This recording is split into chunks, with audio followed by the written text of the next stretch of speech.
অর্থ উপদেষ্টা ডক্টর সালেউদ্দিন আহমেদ বলেছেন, সরকারি কর্মকর্তা কর্মচারীদের মহার্ঘ ভাতা দেয়া বা না দেওয়ার বিষয়ে এখনো সিদ্ধান্ত হয়নি। মঙ্গলবার সচিবালয়ে সরকারি ক্রয় সংক্রান্ত উপদেষ্টা পরিষদ কমিটির বৈঠক শেষে সাংবাদিকদের এক প্রশ্নের জবাবে তিনি একথা বলেন।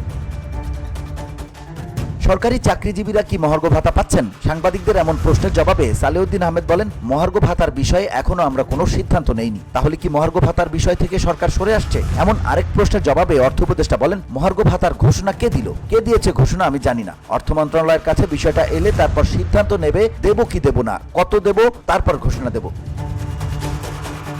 অর্থ মন্ত্রণালয়ের কাছে মহার্ঘ ভাতার বিষয়ে প্রস্তাবনা গেছে কিনা এমন প্রশ্নের জবাবে তিনি বলেন, আমরা তো এখনো ঘোষণা দেইনি, আমি তো এখনো সিদ্ধান্ত নেইনি। সম্প্রতি 14.5 লাখ সরকারি চাকরিজীবীকে মহার্ঘ ভাতা দেওয়ার খসড়া প্রস্তুত করেছিল অর্থ বিভাগ। প্রস্তাব অনুযায়ী প্রথম থেকে তৃতীয় গ্রেড মহার্ঘ ভাতা পাবে মূল বেতনের 10%, চতুর্থ থেকে দশম গ্রেড পাবে মূল বেতনের 20%, 11 থেকে 20তম গ্রেড পাবে মূল বেতনের 25%।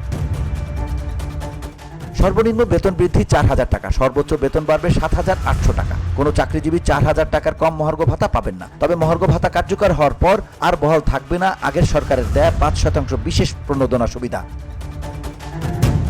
এদিকে গত 9 জানুয়ারির জনপ্রশাসন মন্ত্রণালয়ের সিনিয়র সচিব মোখলেসুর রহমান জানিয়েছিলেন, আগামী 30 জুনের মধ্যে কর্মচারীদের জন্য মহার্ঘ ভাতা ঘোষণা করা হবে। তবে কত শতাংশ মহার্ঘ ঘোষণা করা হবে সে বিষয়ে কিছু জানাননি জনপ্রশাসন সচিব। সরকারি কর্মচারীদের সর্বশেষ পে স্কেল দেওয়া হয়েছিল 2015 সালে। এরপর তাদের আর বেতন বাড়েনি। চাকরিজীবীদের দৈনন্দিন খরচ বেড়ে যাওয়ায় মূল বেতনের সঙ্গে নির্দিষ্ট হারে মহার্ঘ ভাতা দেওয়ার সিদ্ধান্ত নিয়েছে সরকার।